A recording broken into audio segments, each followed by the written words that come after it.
Hi there. You're watching Sipping Off the Cuff on Tequila Aficionado Media on all of our platforms. I'm Mike Morales here in San Antonio, and that gentleman out there is... Rick Levy in San Diego. Now, Rick and I have been... We just fell all over ourselves over Torus Real Blanco. Okay? Now, unbeknownst to me, as I said before, there's a long story. I've been chasing this brand for a long time, trying to get samples. I don't know if they're in the UK. I believe they entered the San Francisco World Spirits Competition. There are a couple of winners here in 2017 and 2018. They reached out and got a bronze for this extra Anejo. And 2017 they got a silver. 2018. 2018. Yeah, well, I'm not wearing my glasses.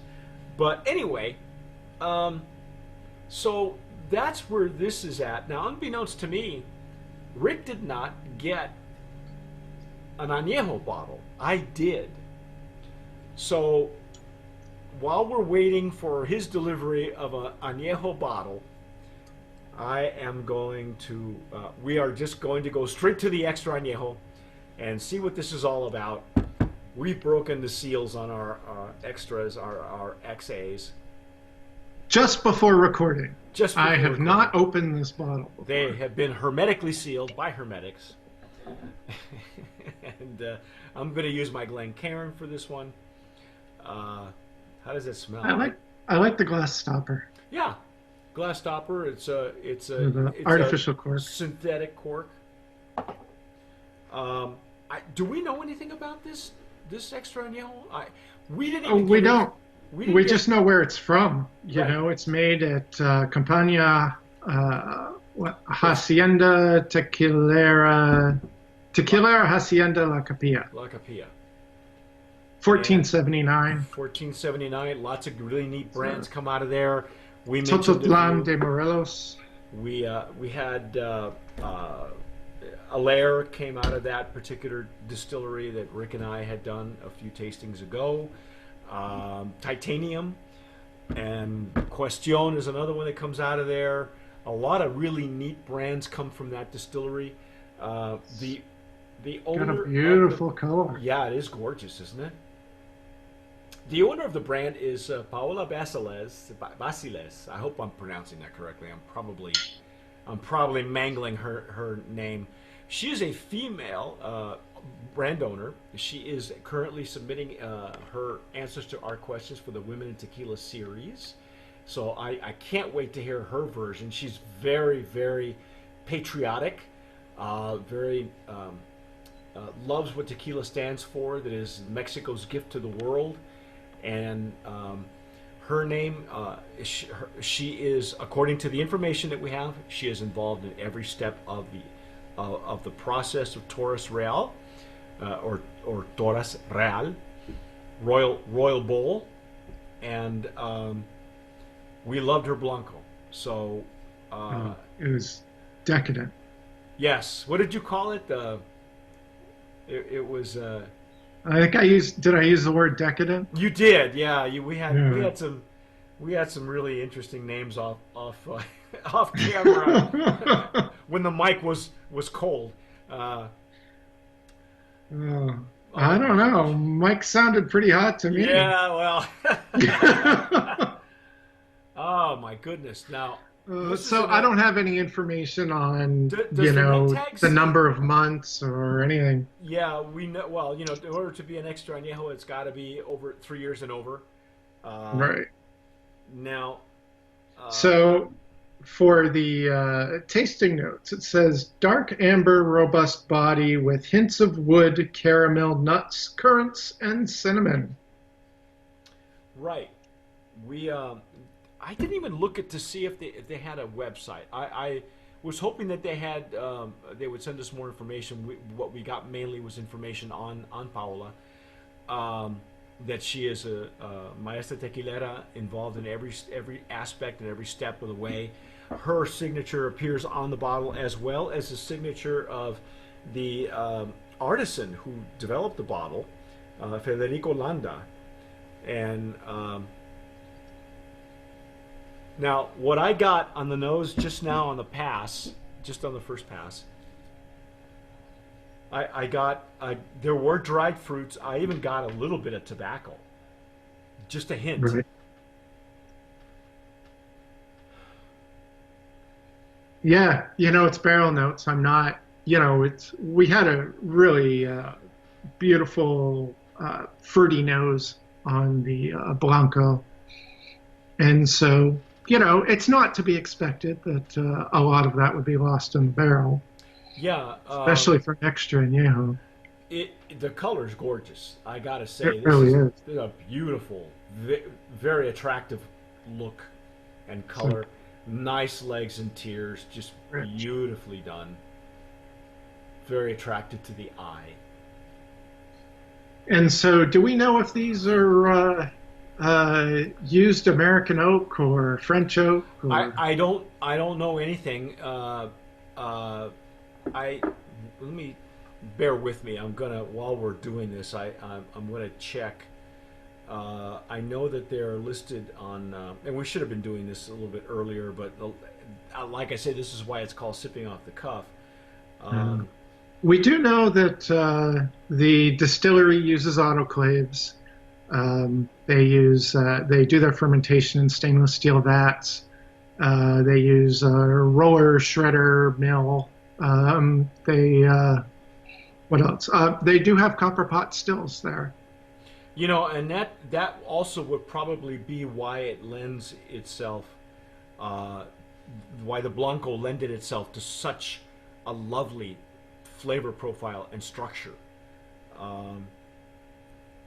Right, because copper does something where there are these elements that bind to the copper and don't come out in the final product, right? Yeah, and that's why a lot of the old school tequileros prefer copper, or they prefer the stainless steel with a copper wire, right? Because apparently the secret is in the wire and not necessarily in the copper pots. But you'd probably be put the task by Carlos Camarena, who believes in copper everything. So. Let's see. Here's the history.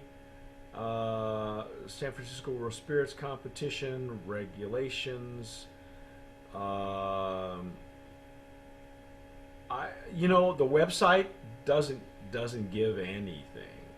Doesn't give anything away. Not a darn thing. I am getting really, really nice dried fruit on the nose. Yeah. Well, you can smell it on the nose.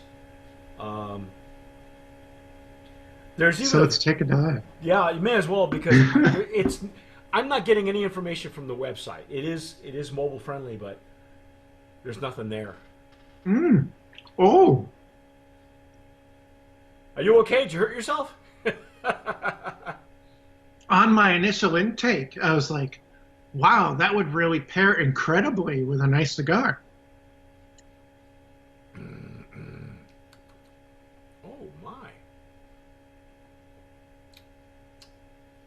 There's like hints of French oak in this thing. Yeah, Is that? What do you think? I think there might be some French oak in there. I think there's, maybe they're doing something with. Maybe they're blending. Maybe they're blending. Yeah, they're doing something with the barrel management, but it's a sweetness that is not, knowing the way. Paola handles herself. From what I've seen, she probably would not use avocantes. She probably is not using any additives. This is a barrel, and I'm willing to bet it's a French oak barrel. And I think they're probably using a darker toast on it. Well, because I'm getting, I want to say that there's almost like this smoky undertone. Well, it's almost like I think you're right. I think they're blending. They're using French oak and maybe finishing with bourbon barrels, because there's a dryness on the back end. French oak does have its own types of dryness, so it wouldn't surprise me if it was a used French oak with it, like you said, with a different. Well, and toast. with French oak, you get like those. You typically you'll get like dried fruit as Yes, well. Right? it's got a wonderful nose. I mean, the last time we had noses like this was Don Pilar. They're extra añejo, Mm. and even their añejo has hints of this kind of a nose. The dried fruit, but the sweetness on the intake. I'm gonna go out on a limb and say that's a French oak. Mm. Oh. I'm wondering. I'm wondering if I picked up some of these same notes with the titanium XA. Uh, I'm you may have. recognizing something really familiar that I'm not sure exactly which one it was that we reviewed, but It there's could have. something distinctive that I'm picking up. Well, it's like you and I have had just about every iteration of a tequila coming out of La Cofradía, Casa Noble, and you know that every tequila that comes out of there has that distinctive Cofradía stamp. It's just there's Right. something underlying, that they do to their recipe, and that may be what we're tasting here, because again the Torus Real Blanco reminded me a lot of Espíritu del Viento, which I have had before. Only Espíritu was much softer and elegant, whereas this one was just boom right on your palate. There was less of a Mm. surprise with Espíritu. It was more of a consistent nose and then intake. Whereas Alaire was completely different. Alaire was more agave forward. I think the nose and the palate were very balanced. Um, but this one, you're probably right. You may have to revisit. I don't know if you have any more Right. titanium extra anejo. Yeah. I don't have any, and at this point, at this date, the brand has been a bit dormant. But my understanding is a relaunching, so that's good. Wow. Now that it's had a chance to open up even more, you're right. There's, I wouldn't normally with French oak. It's rare that I will say that it'd be great with a cigar, but this was like an understated French oak. There's something, like you said, there's something smoky in there in the center.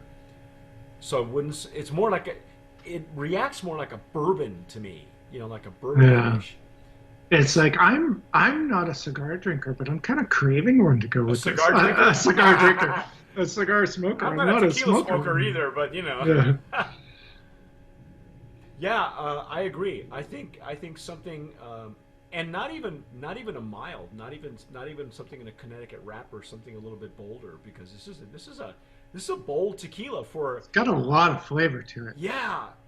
There's a It's a there's a lot substantial. to explore. Yeah, it's a substantial tequila. It is not dumbed down for a female palate either. This is an oak head would be really happy with this. Let me tell you. Right, right. Yeah, it's really big on the wood. Yeah, Uh, but I think that the spiciness and the original spiciness that we got on the Blanco on the palate is still there. I don't yeah, think it's lost. Of course it's going to be a little bit muted because of the wood notes. It's just going to come. yeah. But I I think think that it's the still you know there. I think the fruity flavors we were getting from the Blanco are really overpowered by the wood, but that the same sweetness is there as well. Yep. Yeah, it's almost the same sweetness that we got on the intake of the Blanco. Where it's just right on the tip of your tongue, and then boom. Yeah.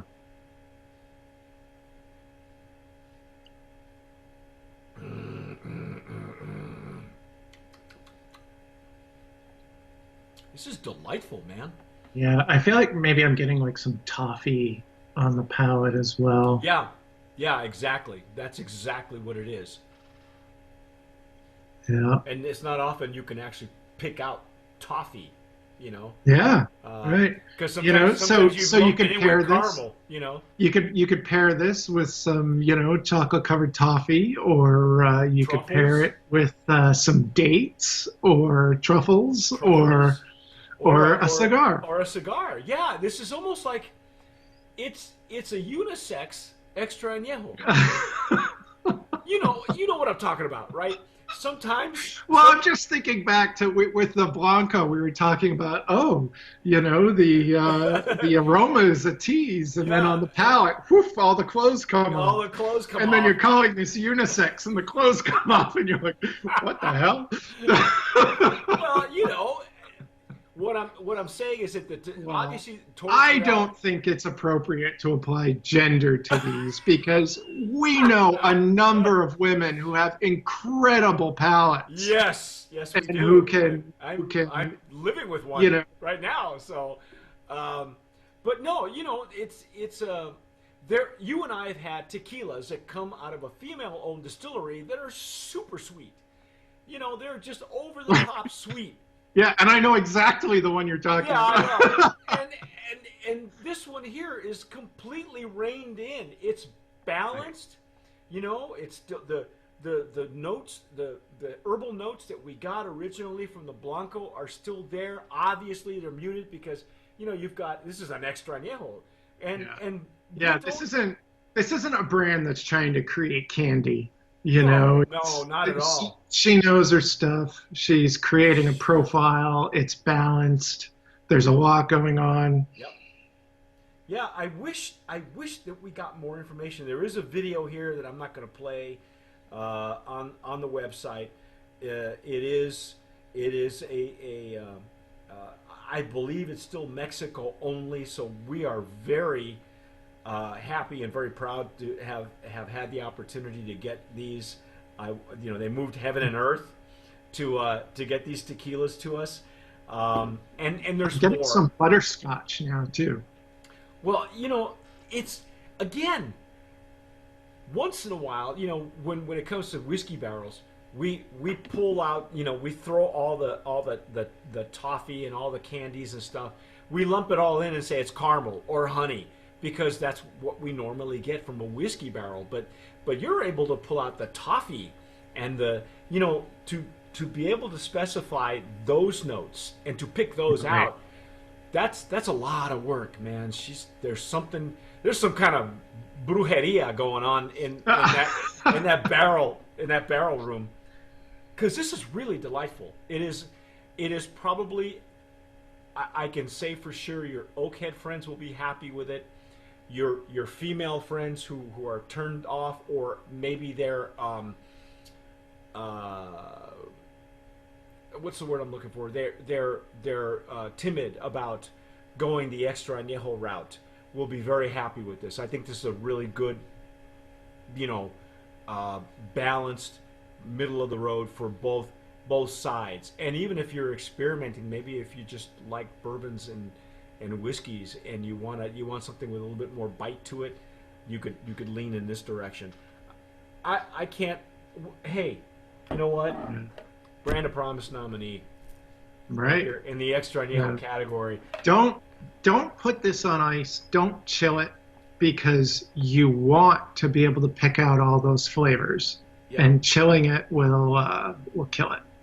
Well, it's the first time that I've heard Rick and anybody, even myself, it's been a long time, that we've been able to pick out flavors like toffee and the other flavors that you mentioned, and then on the Blanco to be able to get the mint and the herbs. I wish the website gave us more. It doesn't. There's nothing here that there's no information.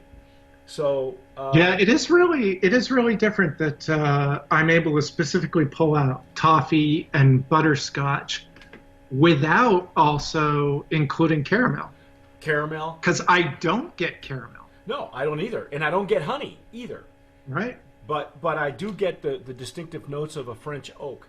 So I'm gonna go on a limb and say it's a French oak, and maybe they're double barreling. They're finishing or polishing with another barrel to round out the edges. I could be wrong, but hey, if you've keep had, us guessing. Make it really, fun for us. if Give us a you've had challenge. if you've had this tequila before, if you've had it in Mexico, and you know exactly what the process is, if you're watching us on YouTube, write it down in the comments. Tell us what you think is in this thing, because I'm gonna go with Rick, and I think they're double barreling. I think they're finishing it with a drier barrel that gives it the smoky notes at the bottom, and the sweetness.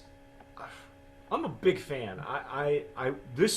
And I'm still getting some of that white pepper effect on the sides of my palate from the Blanco. Well, they're going to have to bring it into the States. There's no two ways about it. If it's not available in the U.S., it better be soon, because this is going to make a big splash. It's got a great name. It's got a lady behind it. I can't wait to get more information from her on our Women in Tequila series, so watch out for that. But that is our take on Torus Real Extra Anejo. You have been watching and listening to Sipping Off the Cuff on Tequila Aficionado Media on all of our platforms. Wherever you're listening to your podcast, download and subscribe. If you're watching us on YouTube, please hit that red button. And every time you hit a red button, one of your haters dies. But whatever you do, tomar sabiamente. Sip wisely.